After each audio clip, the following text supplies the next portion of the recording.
Hello, everyone. This is Dr. Mike, your physical therapist. And yes, I am your alternative healthcare career coach. Today, we're going to be interviewing Dr. Justin Moore, the APTA CEO. We'll be back in a few seconds, okay? HelloNote is a truly therapist-friendly practice management solution with integrated EMR that will enhance workflow, efficiency, and patient care. HelloNote reduces error and allows you to spend more time with your patients. It comes integrated with billing. Claims are generated once a note is completed. You can bill with one click and a patient portal, which streamlines the patient intake process. Beautifully engineered and cloud-based for easy accessibility, the software works on all platforms. You can access patient records from anywhere. We also offer 24/7 support. HelloNote is the practice management solution that you're looking for. Hello, my Facebook friends. If you're watching live, comment live. Watching on the replay, comment replay. Well, anyway, we have a special guest for tonight. So I realize Super special that we are actually interviewing the CEO, the Chief Executive Officer of the American Physical Therapy Association. she ain't never talking lies. She just be. Oh, anyway, let me go ahead and, of course, read and properly introduce our guest for tonight. Our guest for tonight is Dr. Justin Moore. He is the Chief Executive Officer of the American Physical Therapy Association. But prior to being the CEO, Dr. Moore served as APTA as the Executive Vice President. Gosh, man. From vice president to CEO, and he was also public affairs, and even before that, served in several government affairs positions that includes association lead lobbyist on Capitol Hill. Right, I was just listening to another podcast. They were doing an interview with one of the lobbyists. So he received his doctor of physical therapy from Simmons College in Boston and master's degree of physical therapy from the University of Iowa. And his bachelor's, gosh, this guy is so smart. From University of Iowa, bachelor's in dietetics from Iowa State University. Without further ado, let's go ahead and bring in Dr. Justin Moore. Well, thank you so much for having me. I'm looking forward to the discussion this evening and engaging and looking for. I love the title of this podcast is I obviously am somebody who have had a little bit of an alternative career as a physical therapist. Going from ask you that, sir. Yeah. You're the ultimate alternative career person, from being a PT and then going back to getting your master's and doctorate, and then you became a lobbyist, and you are truly the ultimate alternative career guy. You're still using your therapy degree and then applying in a different profession or different career, but you're still using the therapy degree. So, but we're gonna have to have that different conversation today. We have several questions from our little group, sir, about for APTA and of course for our profession. Let me pull that out in the Google Docs that we have here. So, but before I keep on going, sir, while I'm pulling this up, could you please tell us again who you are? What do you really do as a CEO of APTA, sir? Yeah, well, I obviously have been in the CEO position for the last 6 years, and my daily job is really implementing the strategies and initiatives that are charged to us as the staff team from our board of directors, which are the elected physical therapists from around the country that determine the vision and priorities of the American Physical Therapy Association. So we're present working on efforts on Capitol Hill. We're working on growing the brand and reputation of physical therapists and demonstrating the value we provide the healthcare system, and really trying to make the career continue on the great path it's always been on, and doing that in an effective way. We also try to provide members great, service from professional development and education to conferences and meetings to other products and services that really hopefully will make their life easier as clinicians and be able to practice to the full extent of their education and training. So that's my daily job. But as you said, I'm a physical therapist by background, practiced for a short time before catching the public policy bug and spending a good portion of my career lobbying on behalf of the profession before Congress, commercial payers, and state legislatures. Perfect. Well, thank you very much for that. I know you do a lot more, but thank you for that short explanation of what you really do. I was just listening to another podcast. It's called the Private Practice Podcast, Mhm. and he was interviewing another lobbyist. And for some reason, there's a lot of literally politics that goes in lobbying. He Mhm. said, because you need to have money, you have to attend those fundraisers to get the attention of this. Lawmakers or policymakers, so we could have our voice, the therapy, physical therapy voice, to be heard in whatever you call that, the Congress. Mhm. So thank you for doing that, first of all. So but I'm assuming you saw all those messages I sent you, sir. Yeah, absolutely. And so So happy to can I dig ask into you any more. questions now for those people who are watching live? I mean, I know you're seeing or commenting on the live thing. If you got any question, post it there. But we do have other questions here that I sent to Dr. Moore prior to starting this podcast. So first question from Christy, sir. I would like to hear unrealistic productivity standards address and the ethical dilemmas they create for therapists. Basically, I think this is for nursing homes, I think. Mhm. So Yeah, what I mean, does APTA have control over that, or we do not, but we also, as the Professional Association for Physical Therapists, believe that it is ultimately your license and your clinical decision making that should guide uh, the productivity that you achieve as a clinician. And so we recognize that employers need to have some frameworks and guidelines for their employees. But at the end of the day, as a licensed healthcare professional, you are ultimately accountable for the services you provide, and they need to be, medically reasonable and necessary, and they need to be according to your clinical judgment. And so productivities can't supersede that.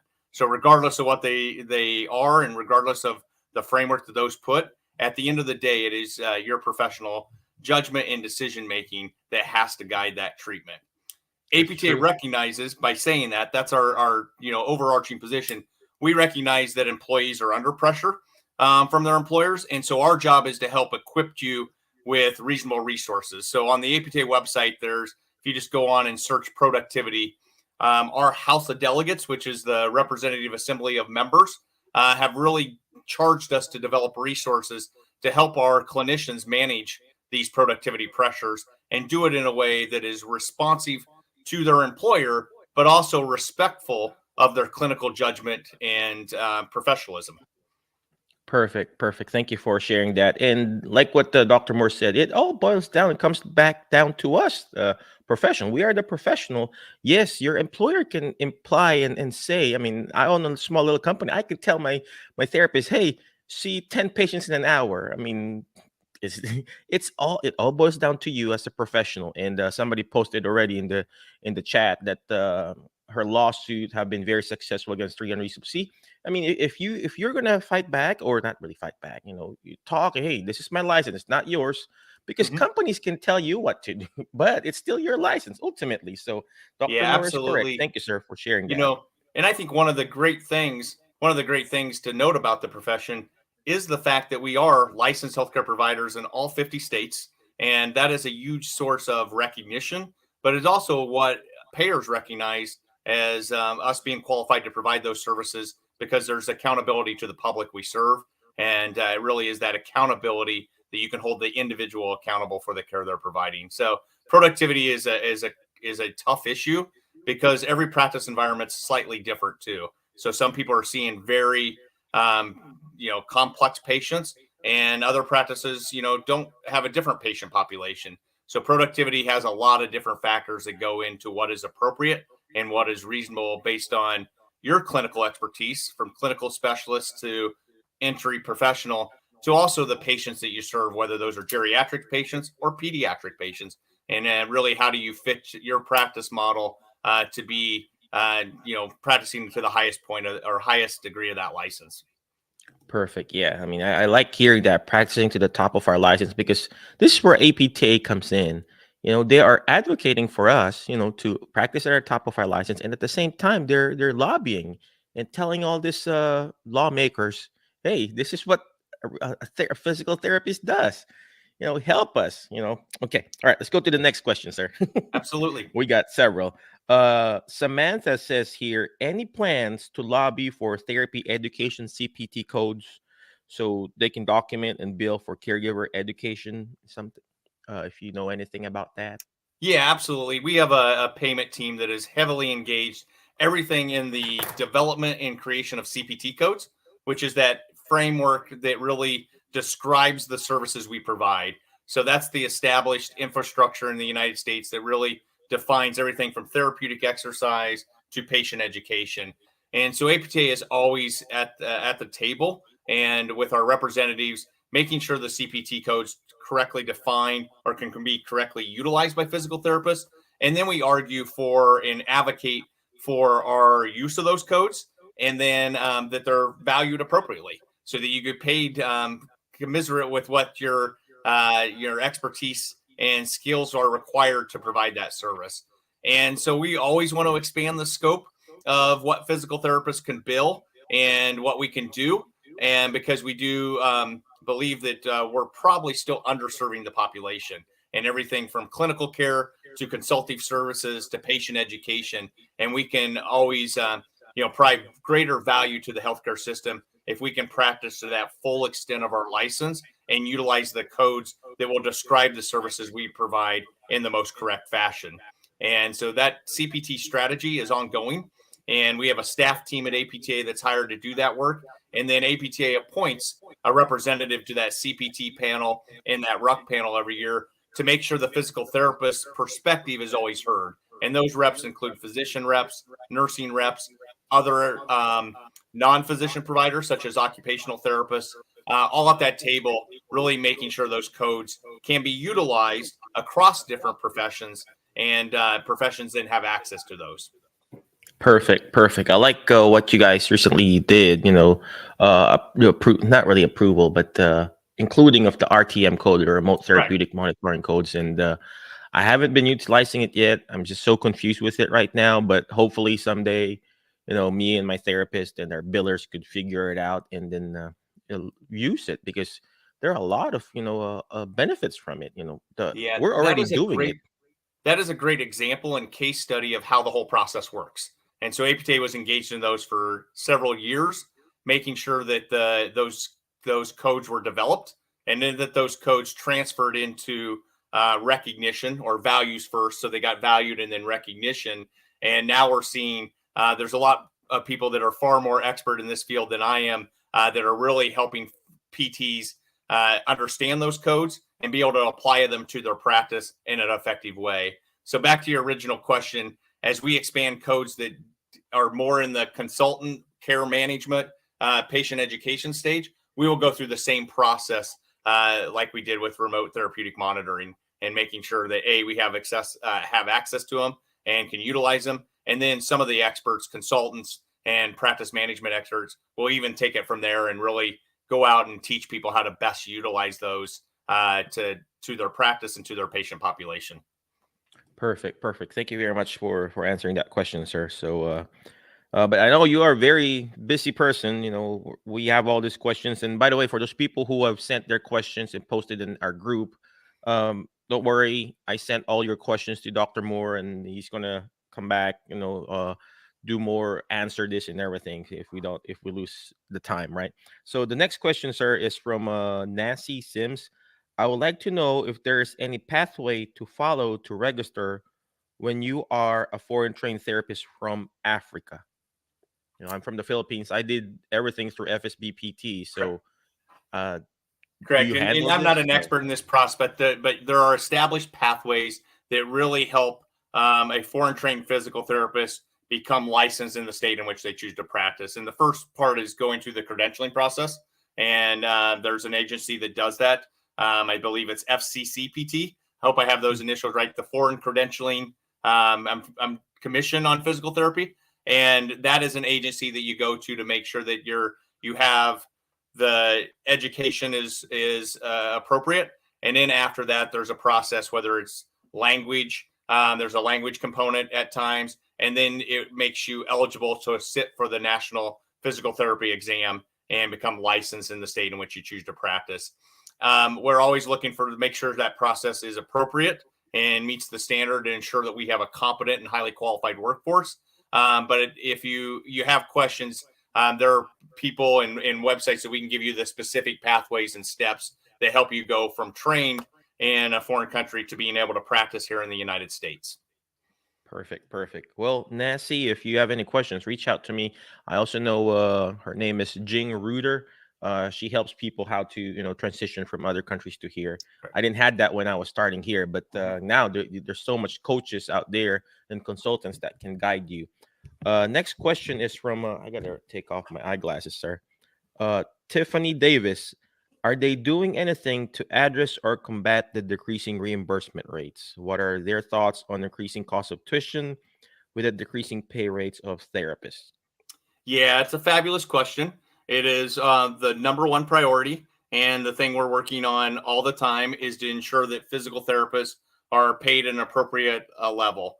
The environment we're operating in is extremely difficult, as most practitioners know. And so there's a lot of pressures to reduce healthcare spending, and that generally translates to more reductions in pay to other providers. And we're seeing that across healthcare. The only provider group that is really seeing increases in payment in the current environment are primary care providers. So part of our strategy is to really advocate that physical therapy is primary. We're a primary health service, and we can help manage and do care management at a level that will reduce downstream expenses. So there's this constant battle of education and advocacy to show the value of physical therapy and to be able to show that it is a service that should be paid more as we reduce other services that are not having the outcomes that we have. We think the database or the data and evidence on the value of physical therapy is extremely strong. There's many sources out there that really show that if you invest in physical therapy, especially early, and help manage either a chronic condition or prevent or reduce the chronicity of a condition, that investment on the front end saves the healthcare system dollars. So that's the argument we're always doing. Specific to Medicare, there's a lot of challenges with that because that is essentially what we call a zero-sum game. And therefore, if you're increasing payments to one provider, it comes at the cost of another provider. And a few years back, and this is the major challenge we're dealing with in payment right now, a few years back, they decided, and we feel appropriately so, that they should increase the payment toward primary care providers. Well, when they did that, that came at the cost of all the medical specialties. And I believe it's over 30 specialties, including physical therapists, that have seen annual reductions in payment due to that increase in primary care. And so we're constantly battling that to try to get reprieve on that side, while we also, in a long term, are arguing for more investment in physical therapy and better payment for physical therapy as well. So it is the number one battle. It is the increasing fight that we're all fighting. And it is why there is really power in numbers. We're a large profession. By some estimates, from some estimates, the fifth or sixth largest by professional credential in the United States. And so if we can use that collective voice to advocate, we're going to be able to make a better case for an improved payment environment. The second part of your question is obviously costs of education have drastically increased. And that is a growing crisis in the field right now in physical therapy. And so when you have an increasing cost of education against a static or reducing payment environment, that creates unique challenges for people with high student loans or high costs as they enter practice. And so I think we do have a dual challenge of addressing the payment environment, but I also believe the cost of education has to be addressed. Otherwise, we are not stewarding this profession forward in an appropriate fashion. And I have, concerns that high cost of education is unsustainable and will continue to create greater and greater challenges for the profession moving forward. So I know APTA doesn't have any control with it, but now we're those programs. The programs of physical therapy and the universities that or institutions that house them are the ones who determine tuition. We're trying to do two things. We're trying first to be very transparent and help inform students to select programs that are going to return the value to them as clinicians. And so being transparency of the full cost physical therapy education. And we're trying to embed that in the application service right now, so that there is transparency to the student when they're selecting programs on the full cost of those programs. So there's a big education demand that we're trying to achieve on that front to make sure that we have an informed consumer base of physical therapy education. And we hope that will result in people selecting programs that are managing tuition at an appropriate level. We do also believe that we have to provide avenues for students to manage that student loan debt that they occur. And so we have a lot of aggressive initiatives to increase the eligibility for physical therapists for loan repayment. And a hallmark program of that is getting physical therapists eligible for the National Health Service Corps and being able to apply for some student loan forgiveness when they practice in an area of service or an area of need in the country. And right now, physical therapists aren't eligible for that program. And that's a fairly significant program of $50,000 to $60,000 in student loan repayment for 2 years of service in the National Health Service Corps.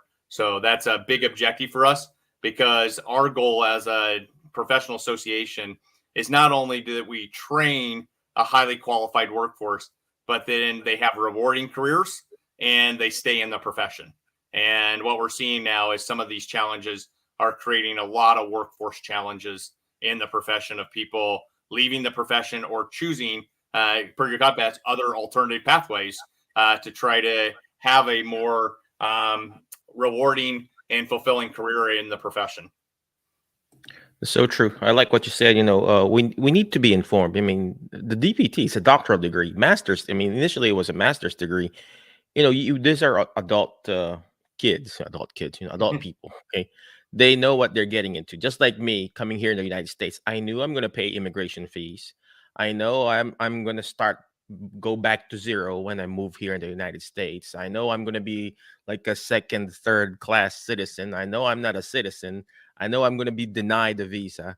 So I was expecting all these challenges in life. And this is where I like about, I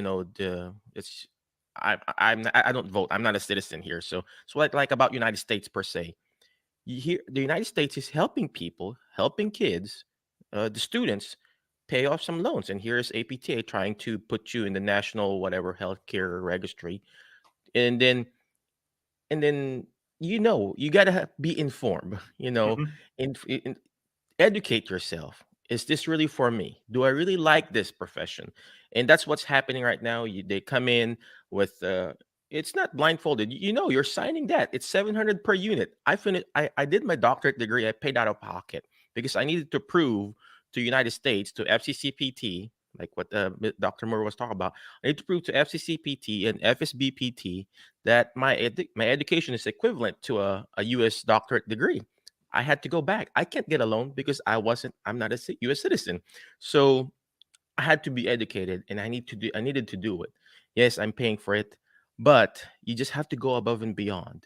You find that alternative career, find a side hustle, and go from there. If reimbursement are going down, you just can't expect, oh, okay, reimbursement is going down, I'm just not going to work. That's what I did. In the Philippines, therapists were getting paid a chicken and a flip-flop, and a tap in the shoulder.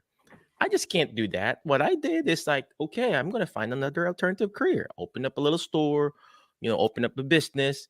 And then, of course, I left the Philippines. I went here, and I'm okay. I'm satisfied with the 50, 60K salary, but come to realize, oh, I need to do more and be more. And this is where APTA comes in, ladies and gentlemen. I know, I mean, I'm not, I want you to join APTA, okay? But the goal here is to improve yourself, okay? Don't expect for the government to help you out. Don't expect APTA. Don't expect your neighbor, even your wife or your dad. Don't expect, ladies and gentlemen. Do it for yourself. Okay, let's go back to our question here. Sorry for my. I think as you read that question, you highlighted a point that I think is really key and actually very exciting in the profession. The concept of side hustles. Physical therapists in your license give you a lot of ability to do some interesting things. And I think what's really exciting in the profession right now is people who are using their license to consult, to create niche practices, to provide other services, to create videos. There is a lot going on in the profession where people are really finding alternative ways to use their license to serve patients and to really help build their income. And, I think the unofficial motto of APTA should always be, how do we advance the economic opportunity for physical therapists? So expand the types of jobs that physical therapists can take, but not only grow their income potential over the life of their career. And there's starting to be, a body of knowledge in that space and work done around the economics of physical therapy and how do we really develop a career earning potential for the physical therapists. And I think that's exciting work. But I also think there's physical therapists that are coming out of PT school that are finding new ways to practice that are just really, really exciting and consult. And telehealth and digital is just one of the areas we're seeing rapid expansion in right now. And we're also seeing performance enhancement. We're seeing, community-based services. We're seeing, wellness gyms. PTs are really, I think what we're going to see in the next 10 years because of some of the economic pressures and some of the traditional forms of reimbursement reducing, you're going to see physical therapists embrace other revenue sources and other services to help fill that gap between traditional commercial-based payment and actually what their career income potential is. And PTs shouldn't have to rely just on one source of revenue. They should diversify just like any other good business to really capture revenue across the spectrum from reimbursed services to other services they can provide the community as well. That's so true. I like that, sir. Coming from the CEO of the APTA, we have so much potential, ladies and gentlemen. We have so much potential. Our profession alone is so much potential. I've talked to a PA recently, physician assistant. He's like, "Oh, I was just talking to my PT friend, and I wish I wanted. They wanted to be PT. My wife, who is a nurse, she wants to be a therapist, and here we are, therapists. Oh, we're stuck in this. We just have to get out of this comfort zone and look for all these alternative careers. And I know someone posted somewhere here that I shouldn't have to have a side hustle to survive. I'm all for diversifying income but trading time for money isn't the answer. That's true. You don't have to trade time for money. So what you need to do is find a business that will create income for you. So I'm going to share this to you, Dr. Moore. I bought recently, virtual reality headsets. Mm-hmm. And then I hired a non-therapist to implement this and go to different assisted living and retirement homes, and then also in our clinic to use it and utilize it. So that's using our skills and our knowledge, and then hiring someone to implement it for me. And that's the same concept when you're hiring a PTA, ladies and gentlemen. You're doing the evaluation. You're sending your PTA, you make a little bit out of the PTA. Mm-hmm. Same thing with running a business. Okay, I'm going to stop there. Yeah. Okay. All right. Dr. Moore, let's go back to our questions. Oh, before I go to the next question, sir, let me put my eyeglass back on so I can see you. You mentioned about the primary care physical therapy. Somewhere in the question here and also connected, will we someday be able to order imaging? I still have to send them back to their PCP. Eventually, I know medication is going to be like a long game, because in Europe, physical therapists, they can prescribe at least pain medication or something. Will that eventually going to be our goal, since we have this doctorate degree already almost? I mean, everybody's almost has their DPT. So what do you think? I mean, the future of physical therapists are? Yeah, practices will evolve. And I think you highlighted there's two real areas that I think give us some foresight into what will be increasing practice authorities for physical therapists. We always look to the military. They've always led the way in the United States, whether that is in direct access and the ability to practice without a referral, which that was not always the case. And the military in the 70s achieved that. And then the states came later. And so we saw that practice authority come out of the military and then be adopted across all 50 states. In the military, they currently are doing everything from musculoskeletal ultrasound and using imaging directly, or that form of technology directly. and you're seeing them be able to order x-rays and prescribe certain classes of medications. So we always look for the military in what's going on in that practice. Because of the advancements that we see in the military care, they generally roll into state regulated practice as well. The second thing we look to what's going to happen in practice authority is really what's going on in some of our international partner countries. And as you said, there's areas in the world where PTs do have the ability to prescribe certain medications or to perform immunizations and perform primary health services. And so I really think the primary care space is interesting for the profession because we're such a leader in the rehabilitation space. How do we balance this expertise we have as rehabilitation professionals and also begin to broaden our scope of practice to include primary health services? And I think that's going to take some time to filter out exactly where our best role is in healthcare as we continue to evolve as a profession. But we are starting to see that in countries. There are in some of our states. We do have some states, and Wisconsin led the way on imaging, is really allowing physical therapists the ability to refer to imaging services directly.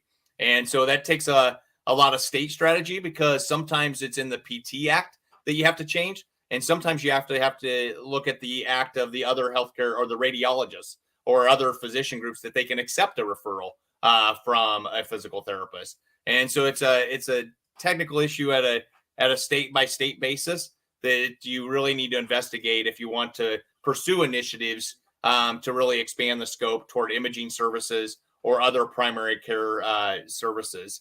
I'd highly recommend, working with APTA and your state chapter. We have people on our staff that do this on a daily basis that help states really assess the current state of their Practice Act and what changes would be required to get that increasing authority for a physical therapist. So it's an exciting area, and an exciting area not only that we see expanding, but how do we balance our traditional care? Because we also here in the profession, we're losing part of our traditional area of practice too, as we evolve to other areas of practice. And so how do we balance to make sure that the physical therapist expertise is serving the patients at the right level, and we're providing the full degree of services that we can. I think there's huge potential in the primary health services. If somebody's in your clinic and needs, like we saw during the pandemic, if we could test for, have the authority to do COVID tests, or now that those can be or to provide immunizations, could we do that in our clinics to really be a better convenience and a qualified convenience for the patient? I know. I mean, somebody posted here, in the comment section, another Facebook user, I was a mobile COVID tester for 6 months, made extra 1,500. Bam, there you go. And then, of course, this one too, how broad do we want to be in our services? Jack of all. I mean, same thing with physicians. Every physician have their own specialty. And that's going to come down to therapy too, physical therapy. There are like pediatric therapists. There are like, geriatric physical therapists, even dementia specialists in the physical therapy world. So yes, we can be jack of all trades and master of none, but individually, we need to have our own niche. Well, you can't do it all, ladies and gentlemen. And a good, there is a legal scope of practice of what physical therapists are qualified to provide. And we want that to be as broad as our education and training. But there's also a personal and clinician responsibility to only practice within your personal scope of practice. And so if you're I came up as a physical therapist in the pediatric space, worked with individuals with developmental disabilities. I needed to my personal scope of practice is not the same as the whole profession scope of practice. I needed to, stick into my level of expertise and where I was qualified to treat patients. And I would have at that time probably not been the best person. I would have been legally able to provide a manual manipulation. But because I wasn't doing that regularly, it was probably better that I would refer to a physical therapist that has expertise in manual therapy than to serve that patient myself. So there is a personal responsibility in physical therapists, even though it might be within your scope of practice, to potentially refer to another physical therapist who might be more qualified or better able to serve that patient. And so I think that balance between what is our professional scope of practice and what is your personal scope of practice is always really important to keep in mind. We're not saying all physical therapists should do the full scope of practice, because it is, as the person in the chat said, that is a broad scope of practice, and you need to be able to recognize where your expertise is in within that personal scope of practice. That's so true. That's so true. You know, I mean, give me a pediatric, I can take care of it. So give me a geriatric, Jerry Hab. Shout out to Jerry Hab Physical Therapy. Check it out, Jackson, Tennessee. Well, you know, another key point is you said this and mentioned this either, we tend to beat ourselves up in the profession. And I think there's just so much opportunity for us to collaborate across the profession to better serve patients. Instead of, tearing the profession down, how do we, build our profession up and really help, refer to other physical therapists and help build a community across our physical therapists to best serve those patients. So true. You know, I mean, there are a lot of potential. At the same time, there's a lot of business out there. I mean, there are like 2 or 3 clinics in the area in our clinic itself. You know, there's Dynamics Physical Therapy, there's Sports Plus Physical Therapy. If I know I can't take care of this client, I refer them out. You know, there's nothing wrong to refer out and share the business and giving it out. So, you know, you just, if you like what the poster said, jack of all trades, master of none. You can't be a master of none. You have to find that specific niche, ladies and gentlemen. In that way, you can be the best that you can be, and you know, you move forward, you know, and with your profession. Okay, let's go back to the questions here. This is very interesting here, Dr. Moore. This is from Stephanie. What about national union, like teachers have to help for advocate? Are different are different states, are they allowed to do this, or It's a great question, and the answer is Mhm. it depends. Physical therapists are part of certain unions in the United States, Mhm. in certain settings. And so, for example, when I practiced in a hospital at one point in my career, and we could join as physical therapists the nurses union, and so it's a little bit different. But the union issue is specifically. Let me start with, that's not APTA's role. Is we've just, our role is very clearly, and we were incorporated to do so, is to be the professional society of physical therapists. There are, there are associations that do serve both roles and are the professional society and the union. And we see that more in nursing than we do in any other healthcare profession. And we even see that internationally in physical therapy, where in certain countries, the professional society is also that labor union or that trade group that helps advance, national salaries and things of that nature due to national healthcare systems. So the long answer I'm sort of saying to this question is, it can be done, and there could be states that choose to organize that way. It's not something that this time is on APTA's agenda to diversify the services we're providing members or potential members, is to unionize. But there is, and we do not really engage in active efforts to get state-based areas to unionize as well. The way APTA would do that, if it ever became an issue, would be at our members' direction through our House of Delegates and policy that would guide us in that standpoint. Because our House of Delegates, which is a representative assembly of just under 500 members from all 50 states and all the sections, really guide the professional policies of APTA. And so we would wait for guidance from them before we would engage in an effort to either locally provide resources on how to start a union, or to really move forward in that standpoint. With all that said, unionization is a very political issue inside the profession and obviously outside the profession. And so, I do not have a personal, or we do not have a professional association position on whether that is an appropriate strategy for us to manage some of the challenges we're currently seeing. Well, thank you for answering that, sir. I know, some people, they ask questions that they can find answer to it too. But before I go back to our questions here in my phone, there's this quick question by another Facebook user. Medicare pay cuts next year. Is this will affect job opportunities for PT? I mean, I know we're going to have pay cuts again next year. So, and Yeah, then but there the was short a answer is trade-off. it will change the employment dynamic for physical therapists. So if pay cuts happen, there are salary pressures that'll start. So even if jobs are available, sometimes there'll be either static salaries or a reduction in salaries. And at times, people will not sort of add a new position or to expand. And so it does have a dynamic on, payment cuts will, have an impact on the job market from that standpoint. And so that's just a short answer. And so it's one of the reasons, of trying to keep a healthy work environment for physical therapists that we're constantly trying to attack that. And if you've talked to, if you've seen any of the podcasts or online, this is very active right now. There's legislation to try to, negate or diminish the cut on providers. And Congress is in session probably for another week. It's estimated they'll go out on the 21st or 22nd. And so our team is on the Hill every day, every evening, working with a coalition of providers to try to prevent that cut and to maintain, maintain the employment environment that is currently out there today. And I think I saw that you guys are also working on that, lowering down that general supervision for PTAs. Yeah, So knock on wood.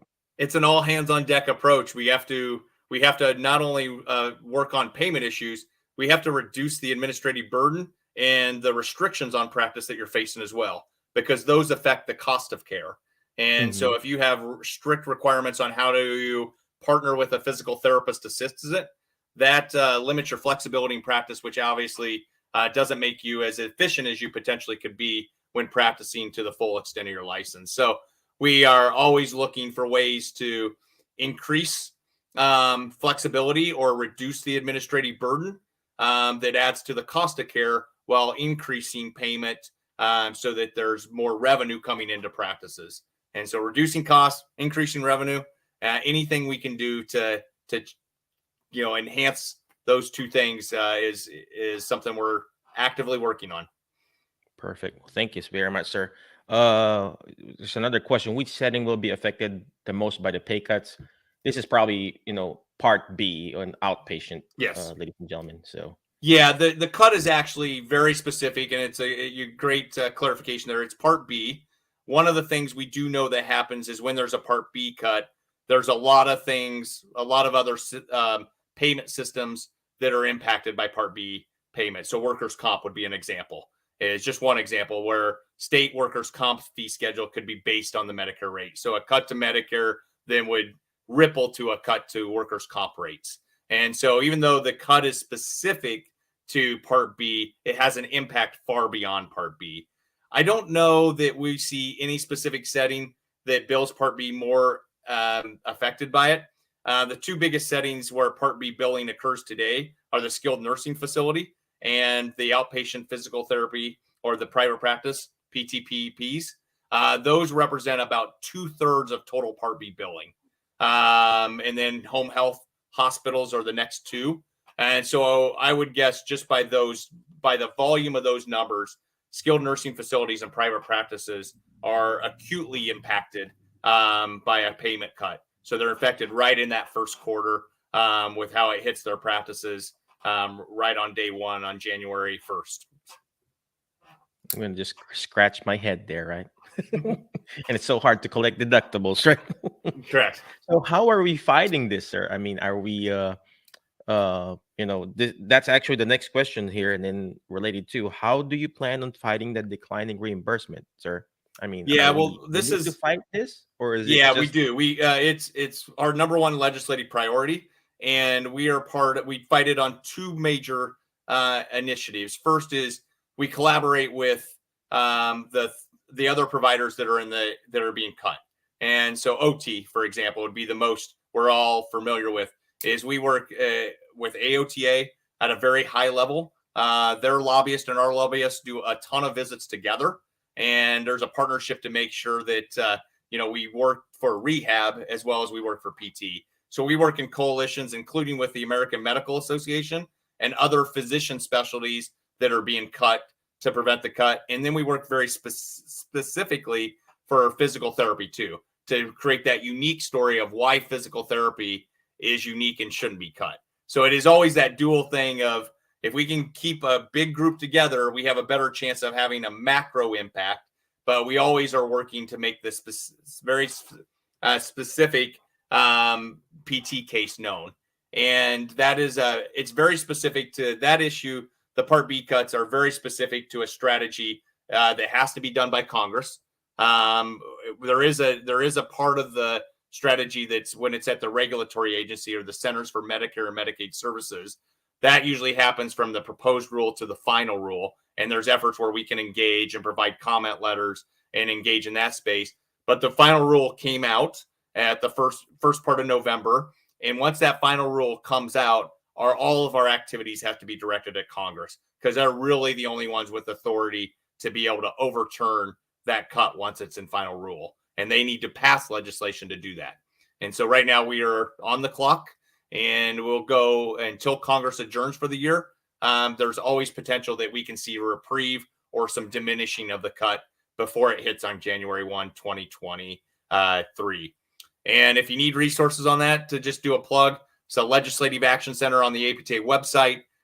Get on that. It's really easy. It'll take you less than 3 minutes to write your member of Congress, and every voice matters. It is super easy, and believe me, every voice matters. If one office gets 3 or 4 emails from a PT, all of a sudden it's on their on their radar, and they're like, "Hey, if we don't change this, we're going to see reduced access to services to our seniors," and that's who votes. So if we can get that message across, we have a better chance.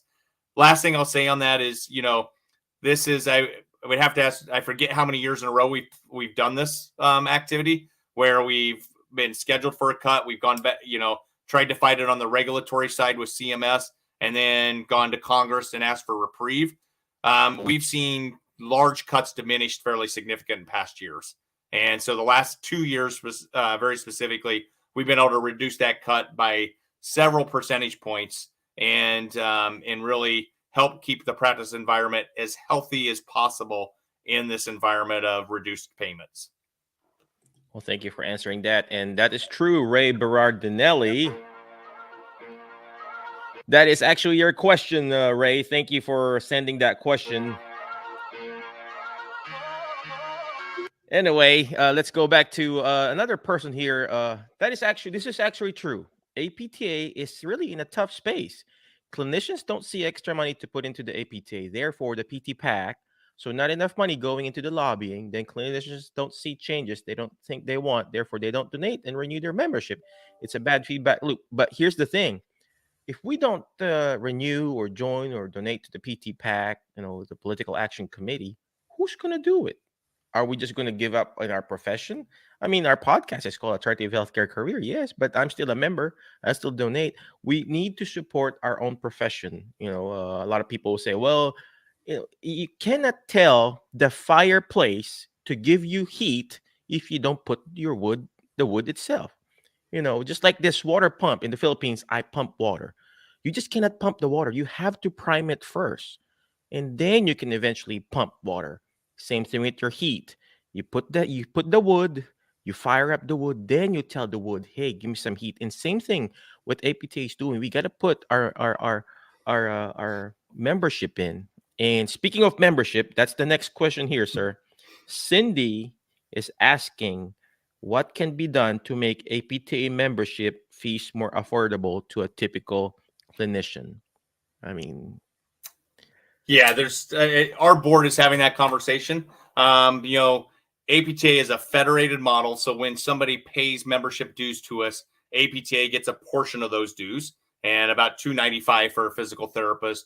But then, because of the federated model, you're also required to join your state.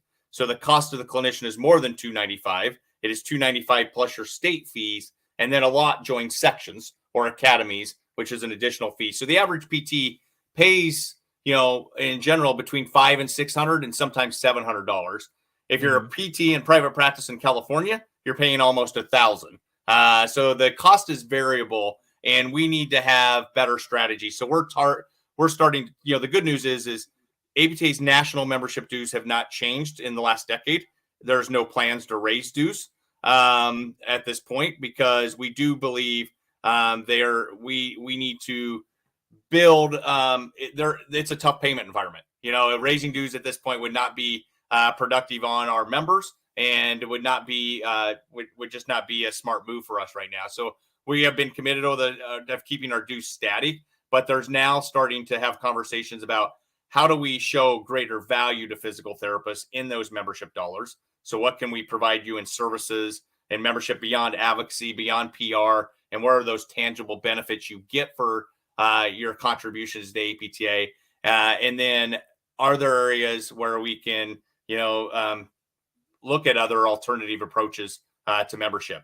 So should we move to, one example, and this is, do we provide a base level membership and that it's at a lower cost, but then if you want access to continuing education, you pay a little bit more and get free access to all the courses on the Learning Center.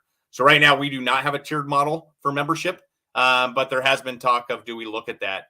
We are watching some other associations that we're familiar with are moving to tiered models and creating a base level membership, which is cheaper and more affordable, and then sort of a concierge or a plus membership as well. That might be all inclusive. You get professional liability insurance and free unlimited continuing ed for the APTA plus membership. But that's some ways people are attacking the membership. Membership challenges are not unique to APTA. A lot of associations coming out of the pandemic and just with the current healthcare environment are facing challenges with showing that value of membership to its membership, and how do you make that effective? We also need to make it easier. Just to be frank, we need to make it easier to join, and whether that's payment models. We just recently introduced a monthly payment option, which allows people to spread their dues out over overall 12 months. We're adding things that make it seamless. So how can you auto renew? How can you our RPTs deal with this in all other areas of the economy. So they need to be able to interact with their professional association in the same way. And whether that's similar to, your Disney Plus membership or your things of that nature, how do we keep people engaged from that standpoint? The last thing I'll say is what we know is people who find value in APTA find a way to engage. And usually that is not at the macro national level. And even though I run the National Association, the community across the APTA is really what its strength is. So people who have found value in APTA have really engaged in sections, academies, their state chapters, have formed groups, organic groups, and really built that collective spirit and association to really advance the profession. And then I think we hear overwhelmingly, they see that that's, that the price they pay, they're getting more valuable out of it, whether it's professional networking, whether it's learning, whether it's resources, whether it's advocacy. That's the challenge. We have to, get people to not only join APTA, but feel like they can shape APTA for the future through engagement.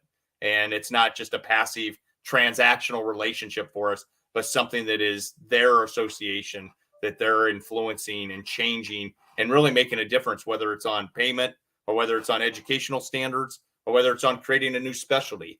There's a ton of ways to really grow as a profession. And that's only going to be driven by a healthy, active membership across the board. Funny you mentioned that. Go to your local association. All right. If you're not a member of APTA or AOTA or ASHA right now, go to your local association and just interact with them. And this is where the power of small group is. Even churches, they do this, ladies and gentlemen. Big churches, whatever church you go to, I'm a Christian, by the way. You go to big churches, the big church is good. Don't get me wrong. You listen to the pastor, amazing music, you praise and worship, blah, blah, blah, blah, blah. But the power of the churches are in the small groups, ladies and gentlemen. That's where the power is. I haven't been really active in the small group, the APTA Tennessee here, but I've been seeing all their pictures, ladies and gentlemen. They have power. The lady who was helping me, Bianca Simmons, Dr. Simmons, shout out to Bianca. She's so active. She's like, hey, Dr. Mike, could you, I want to do a fundraising for this certain group. and there's power. They're doing it. They're not big clinics. I mean, Bianca, she's like a single practitioner person. She goes to homes. She does home health, and at the same time, a small private practice. And there is power in the small groups. Just attend this the local APTA meeting. Attend. Now, if you want to join, go ahead, join. If not, obviously don't. It's not for you. It's not for you. But it's all about that small community, and you will see that change.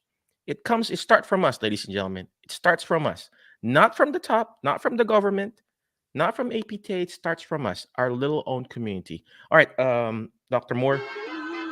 I know we got 5 more minutes. I wish we could keep on going because there are so much questions here. Ray, again, he's got a question. Is it true that it's illegal for APTA to unionize all PT members? Is that true?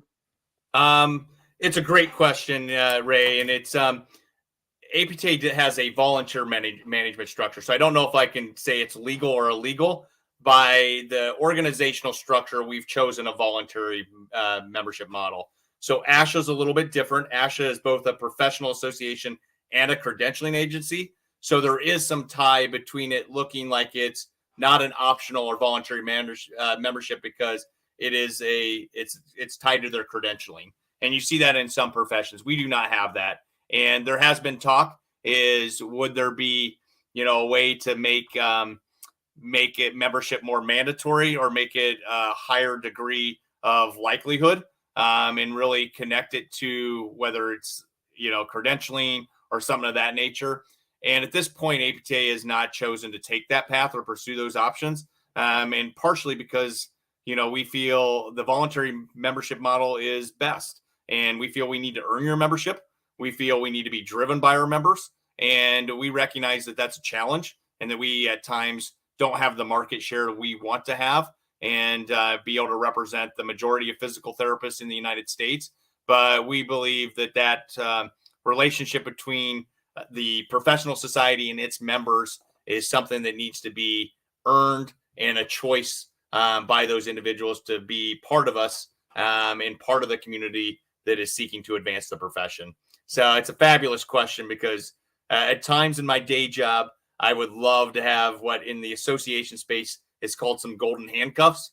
But the adjective of their golden at the cost of the handcuffs is not something that I particularly support. I really believe it's our obligation and responsibility to earn your membership and do that within the challenges that we're facing to do that. Perfect. Thank you very much, Dr. Moore. I got one more before I let you go, okay? I know there's like hundreds of questions here and also here in the live video.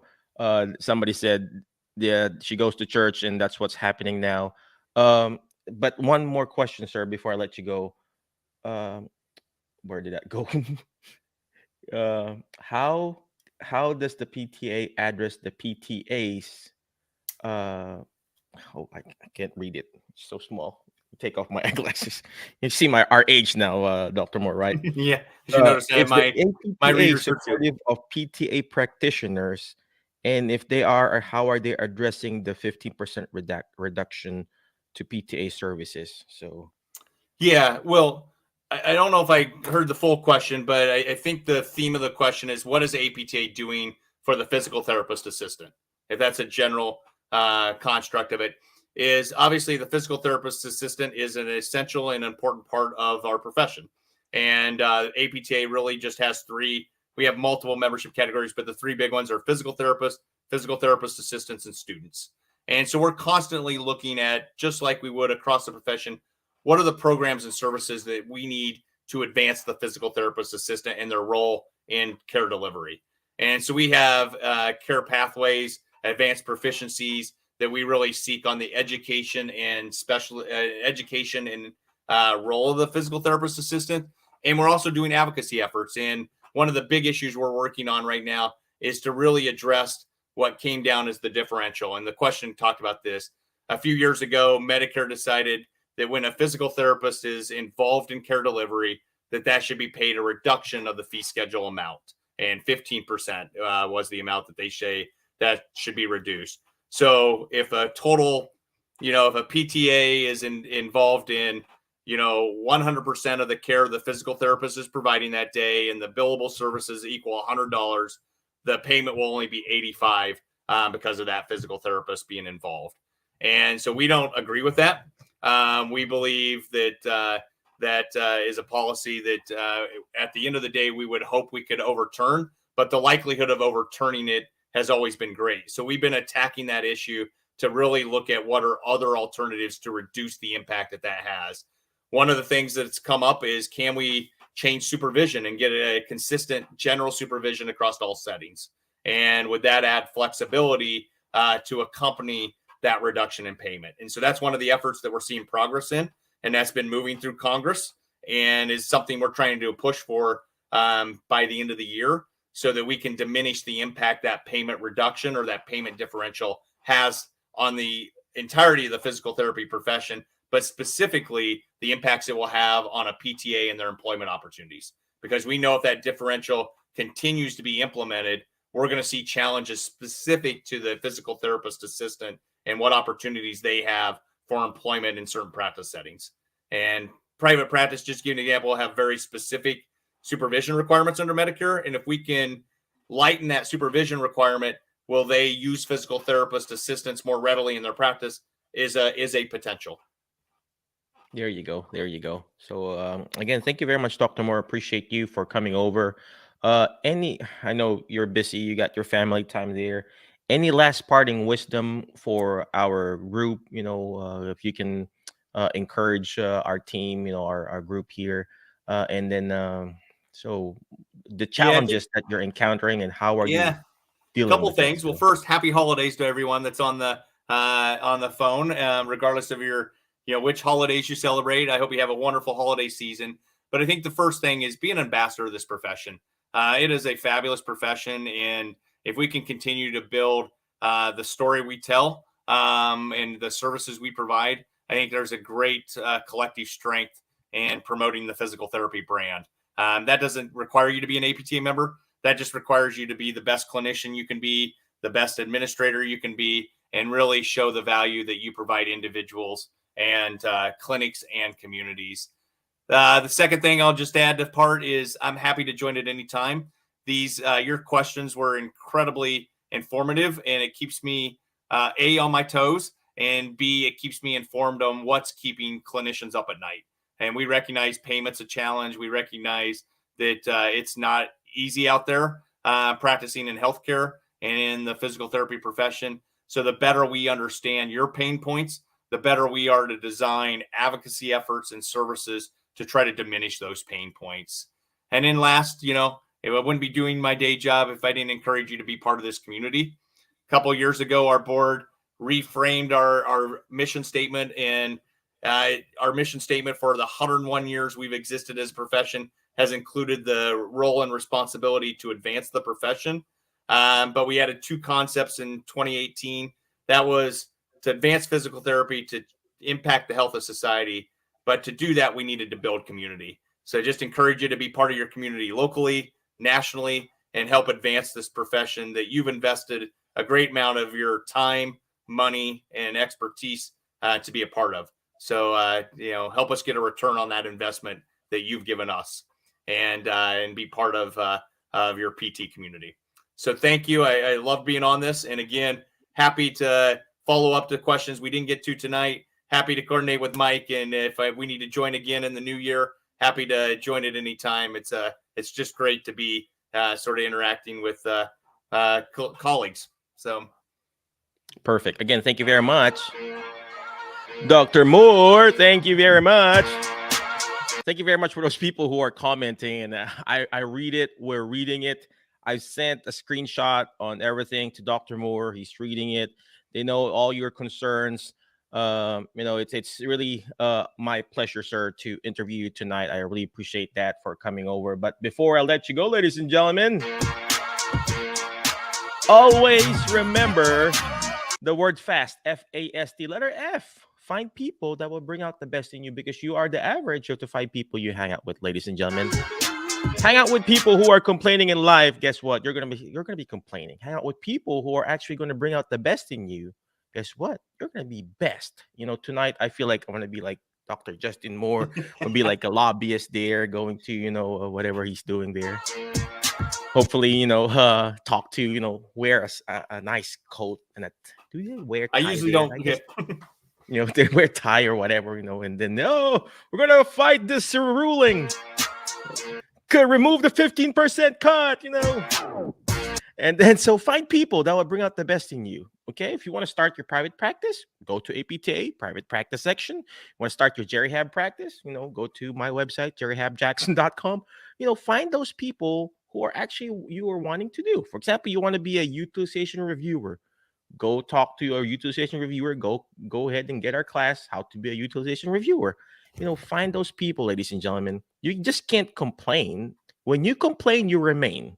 Listen to that. When you complain, you remain. When you start praising, you get a raise. You want a raise? You want a raise in your salary? You want a raise in your life?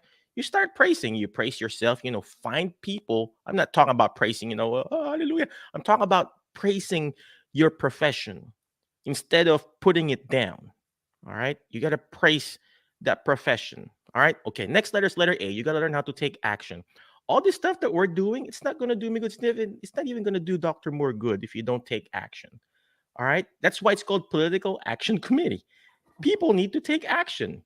If we just keep on complaining and then about this situation, it's not going to. If I kept on complaining back home in the Philippines, I just sent money to one of my classmates back home in the Philippines because he there's no food for him.